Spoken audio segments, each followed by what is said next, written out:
حضور صلی اللہ علیہ وسلم کا سفر میں دعوت کو پیش کرنا۔ حضرت سعد رضی اللہ عنہ رہبر بن کر حضور صلی اللہ علیہ وسلم کو رکوبہ گھاٹی کے راستے سے لے کر گئے تھے۔ ان کے بیٹے کہتے ہیں کہ میرے والد نے مجھ سے فرمایا کہ حضور صلی اللہ علیہ وسلم ہمارے ساتھ تشریف لائے۔ آپ کے ساتھ حضرت ابوبکر رضی اللہ عنہ بھی تھے۔ حضرت ابوبکر رضی اللہ عنہ کی ایک شیرخوار بیٹی ہمارے ہاں سلسلہ رضاعت رہتی تھی، اور حضور صلی اللہ علیہ وسلم چاہتے تھے کہ مدینہ کا سفر چھوٹے راستے سے طے کریں۔ سلسلہ رضاعت مطلب وہ چھوٹی بچی ابوبکر رضی اللہ عنہ کی ان صحابی کے یہاں دودھ پیتی تھی، اس کو پالا ہوا تھا، مطلب رکھا ہوا تھا۔ حضور صلی اللہ علیہ وسلم چاہتے تھے کہ مدینہ کا سفر چھوٹے راستے سے کریں، شارٹ کٹ راستے سے۔ تو ان سے حضرت سعد رضی اللہ عنہ نے عرض کیا کہ رکوبہ گھاٹی کے نیچے سے جو راستہ جاتا ہے وہ زیادہ قریب ہے، لیکن وہاں قبیلہ اسلم کے 2 ڈاکو رہتے ہیں جن کو مہانان کہا جاتا ہے۔ اگر آپ چاہیں تو ان کے پاس سے گزرنے والے راستے سے سفر کریں۔ حضور صلی اللہ علیہ وسلم نے فرمایا ان ڈاکوؤں والے راستے سے ہمیں لے چلو۔ حضرت سعد رضی اللہ عنہ فرماتے ہیں کہ ہم اس راستے سے چلے، جب ہم ان کے قریب پہنچے تو ان میں سے ایک دوسرے سے کہہ رہا تھا، لو یہ یمانی آ گیا۔ حضور صلی اللہ علیہ وسلم نے ان دونوں کو دعوت دی اور ان پر اسلام کو پیش فرمایا۔ وہ دونوں مسلمان ہو گئے۔ آپ نے ان کے نام پوچھے، انہوں نے کہا کہ ہم مہانان ہیں، یعنی 2 گرے پڑے آدمی۔ آپ نے فرمایا نہیں، تم دونوں مکرمان ہو، یعنی قابل اکرام ہو۔ پھر آپ نے انہیں اپنے پاس مدینہ میں آنے کا حکم دیا، یعنی نام کو بدل دیا۔ برا نام ہو تو اس کو اچھے نام میں بدل دینا چاہیے، یہ سنت ہے۔ حضرت ابن عمر رضی اللہ عنہ فرماتے ہیں کہ ہم ایک سفر میں حضور صلی اللہ علیہ وسلم کے ساتھ تھے۔ سامنے سے ایک دیہاتی آیا۔ جب وہ حضور صلی اللہ علیہ وسلم کے قریب پہنچا تو اس سے حضور صلی اللہ علیہ وسلم نے پوچھا، کہاں کا ارادہ ہے؟ اس نے کہا، اپنے گھر جا رہا ہوں۔ آپ نے فرمایا، تم کلمہ شہادت اشہد ان لا الہ الا اللہ وحدہ لا شریک لہ وان محمدا عبدہ ورسولہ پڑھ لو۔ اس نے کہا، جو بات آپ کہہ رہے ہیں کیا اس پر کوئی گواہ ہے؟ آپ نے فرمایا، یہ درخت گواہ ہے۔ چنانچہ حضور صلی اللہ علیہ وسلم نے اس درخت کو بلایا۔ وہ درخت وادی کے کنارے پر تھا۔ وہ درخت زمین کو پھاڑتا ہوا آپ کے سامنے آ کھڑا ہوا۔ آپ نے اس سے 3 مرتبہ کہا کہ گواہی دو۔ اس نے 3 مرتبہ کلمہ پڑھا اور گواہی دی۔ حضور صلی اللہ علیہ وسلم جیسے فرما رہے ہیں بات ویسی ہی ہے۔ پھر وہ درخت اپنی جگہ واپس چلا گیا۔ وہ دیہاتی اپنی قوم کے پاس واپس چلا گیا اور جاتے ہوئے اس نے حضور صلی اللہ علیہ وسلم سے یہ عرض کیا، اگر میری قوم والوں نے میری بات مان لی تو میں ان سب کو آپ کے پاس لے آؤں گا، ورنہ میں خود آپ کے پاس واپس آ جاؤں گا اور آپ کے ساتھ رہا کروں گا۔ حضرت عاصم بن اسلمی رضی اللہ عنہ کہتے ہیں کہ جب حضور صلی اللہ علیہ وسلم نے مکہ سے مدینہ کو ہجرت فرمائی تو آپ غمیم کے مقام پر پہنچے تو حضرت بریدہ بن حصیب رضی اللہ عنہ آپ کی خدمت میں حاضر ہوئے۔ آپ نے ان کو اسلام کی دعوت دی، وہ بھی مسلمان ہو گئے اور ان کے ساتھ تقریباً 80 گھرانے بھی مسلمان ہوئے۔ پھر حضور صلی اللہ علیہ وسلم نے عشاء کی نماز پڑھائی، انہوں نے آپ کے پیچھے نماز ادا کی۔ حضور صلی اللہ علیہ وسلم کا دعوت دینے کے لیے پیدل سفر فرمانا۔ حضرت عبداللہ بن جعفر رضی اللہ عنہ فرماتے ہیں کہ جب ابو طالب کا انتقال ہوا تو حضور صلی اللہ علیہ وسلم طائف والوں کے اسلام کی دعوت دینے کے لیے طائف پیدل تشریف لے گئے۔ آپ نے ان کو اسلام کی دعوت دی، لیکن انہوں نے آپ کی دعوت کو قبول نہ کیا۔ آپ وہاں سے واپس ہوئے، راستے میں ایک درخت کے سائے میں 2 رکعت نماز پڑھی، پھر یہ دعا مانگی، اے اللہ، تجھی سے شکایت کرتا ہوں اپنی کمزوری اور لوگوں میں ذلت و رسوائی کے، اے ارحم الراحمین، تو مجھے کس کے حوالے کرتا ہے؟ کسی ایسے دشمن کے جو مجھے دیکھ کر ترشرو ہوتا ہے اور منہ چڑھاتا ہے، یا ایسے رشتہ دار کے جس کو تو نے مجھ پر قابو دے دیا۔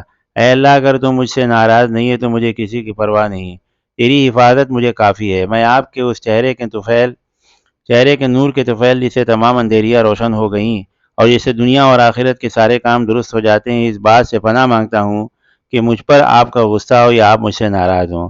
آپ کی ناراضگی کا اس وقت تک دور کرنا ضروری ہے جب تک آپ راضی نہ ہو جائیں۔ اللہ کے سوا کسی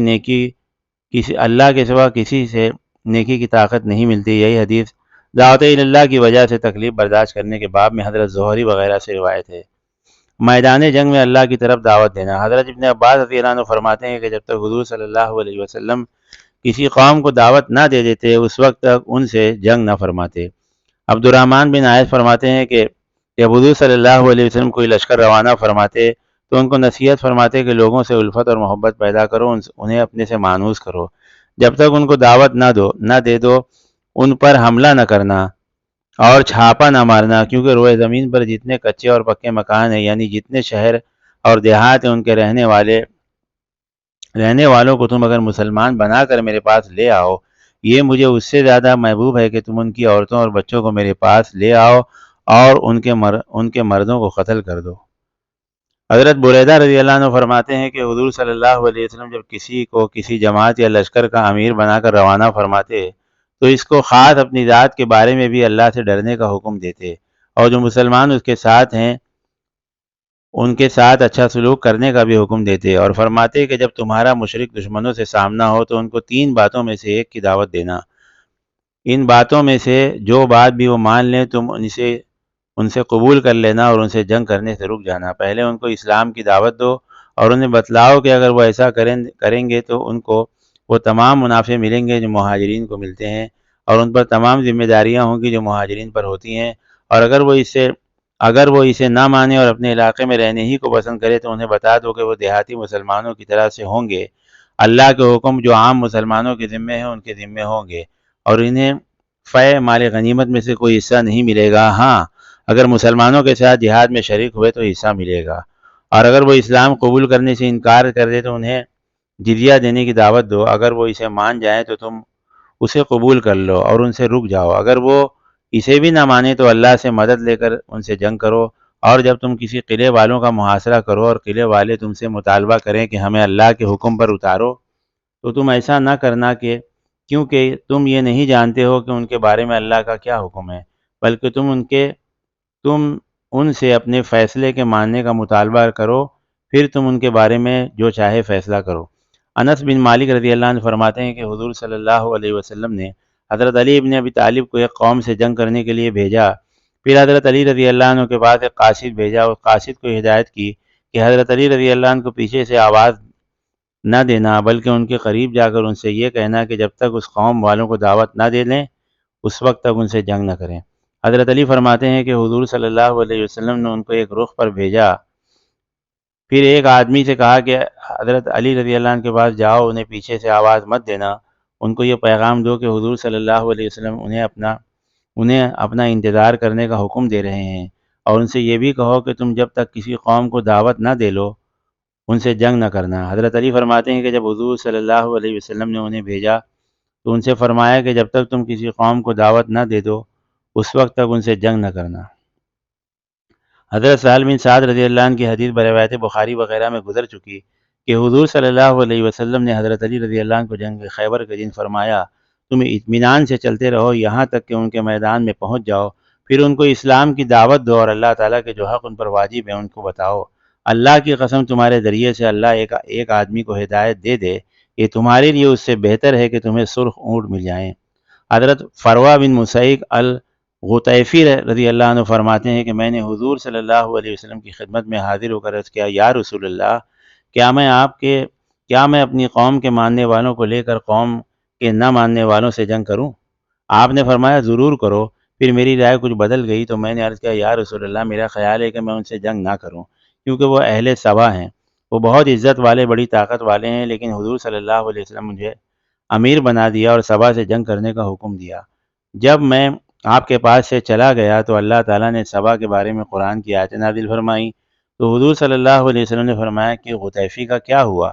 آپ نے مجھے بلانے کے لیے میرے گھر ایک آدمی بھیجا، جب وہ آدمی میرے گھر پہنچا تو میں گھر سے روانہ ہو چکا تھا، اس نے مجھے راستے سے واپس ہونے کو کہا، چنانچہ میں واپس حضور صلی اللہ علیہ وسلم کی خدمت میں آیا، آپ بیٹھے ہوئے تھے، آپ کے ارد گرد صحابہ بیٹھے ہوئے تھے، آپ نے مجھ سے فرمایا قوم کو دعوت دو، ان میں سے جو مان جائے اسے قبول کر لو، اور جو نہ مانے اس کے بارے میں جب تک مجھے خبر نہ ہو جائے جلدی نہ کرنا۔ لوگوں میں سے ایک آدمی نے کہا، یا رسول اللہ، سبا کیا چیز ہے؟ کوئی جگہ ہے یا عورت ہے؟ آپ نے فرمایا سبا تو عرب کا ایک مرد تھا، اس کے 10 بیٹے ہوئے، ان میں سے کچھ یمن میں آباد ہوئے، 4 شام میں جو شام میں آباد ہوئے ان کے نام لخم، جزام، غسان اور عاملہ ہیں، اور یمن میں آباد ہونے والوں کے نام ازد اور کندہ اور حمیر اور اشعریون اور انمار اور مزحج ہیں، یعنی یہ سب تمام کی اولادوں میں یہ قبیلوں کے بھی نام بن گئے۔ اس آدمی نے پوچھا یا رسول اللہ نمار کون ہیں؟ آپ نے فرمایا نمار وہ ہیں جن میں خثعم بن بخیلہ قبیلے کے لوگ ہیں۔ حضرت فروہ فرماتے ہیں کہ میں حضور صلی اللہ علیہ وسلم کی خدمت میں حاضر و عرض کیا یا رسول اللہ کیا میں اپنی قوم کے ماننے والوں کو لے کر نہ ماننے والوں سے جنگ کروں؟ آپ نے فرمایا ہاں، اپنی قوم کے ماننے والوں کو لے کر نہ ماننے والوں سے جنگ کرو۔ جب میں واپس مڑا تو آپ نے مجھے بلایا اور فرمایا کہ جب تک تم ان کو اسلام کی دعوت نہ دے لو ان سے جنگ نہ کرنا۔ میں نے پوچھا یا رسول اللہ سبا کیا چیز ہے؟ کیا وہ کوئی وادی ہے یا کوئی پہاڑ ہے اور کوئی چیز ہے؟ آپ نے فرمایا نہیں، سبا تو عرب کا ایک آدمی تھا جس کے 10 بیٹے ہوئے، آگے حدیث وہی ہے جو گزری۔ حضرت خالد بن سعید فرماتے ہیں کہ حضور صلی اللہ علیہ وسلم نے مجھے یمن بھیجا، فرمایا کہ عرب کے جس قبیلے پر تمہارا گزر ہو اور تمہیں اس قبیلے سے اذان کی آواز سنائی دے تو ان سے چھیڑ چھاڑ نہ کرنا، اور جس قبیلے سے تمہیں اذان کی آواز سنائی نہ دے ان کو اسلام کی دعوت دینا۔ حضرت علی بن ابی طالب حضرت ابی بن کعب رضی اللہ عنہ فرماتے ہیں کہ لات اور عزا بتوں کے پاس رہنے والوں میں سے کچھ لوگ قیدی بنا کر حضور صلی اللہ علیہ وسلم کی خدمت میں لائے گئے۔ فرماتے ہیں کہ جب حضور صلی اللہ علیہ وسلم لانے والوں سے پوچھا کہ کیا تم ان کو اسلام کی دعوت تم نے دی تھی؟ انہوں نے عرض کیا جی نہیں۔ آپ نے فرمایا ان کا راستہ چھوڑ دو یہاں تک کہ وہ اپنی جگہ امن میں پہنچ جائے۔ پھر آپ نے 2 آیتیں پڑھی، انا ارسلناک شاہدا ومبشرا ونذیرا، پوری آیت، وَأُوحِيَ إِلَيَّ هَذَا الْقُرْآنِ، یہ بھی آیت پڑھی۔ حضور صلی اللہ علیہ وسلم نے لات عزا کے پاس رہنے والوں کی طرف ایک لشکر بھیجا جنہوں نے عرب کے ایک قبیلے پر رات کو اچانک حملہ کیا اور ان کے تمام لڑنے والوں اور ان کے بال بچوں کو قید کیا اور حضور صلی اللہ علیہ وسلم کی خدمت میں لے کر آئے۔ ان قیدیوں نے حضور صلی اللہ علیہ وسلم سے کہا کہ انہوں نے دعوت دیے بغیر ہم پر حملہ کیا۔ حضور صلی اللہ علیہ وسلم نے لشکر والوں سے پوچھا، انہوں نے قیدیوں کی بات کی تصدیق کی۔ آپ نے فرمایا ان کو ان کی امن کی جگہ میں واپس پہنچاؤ اور پھر ان کو دعوت دو۔ اللہ تعالی ہمیں عمل کرنے کی توفیق عطا فرمائے، آمین۔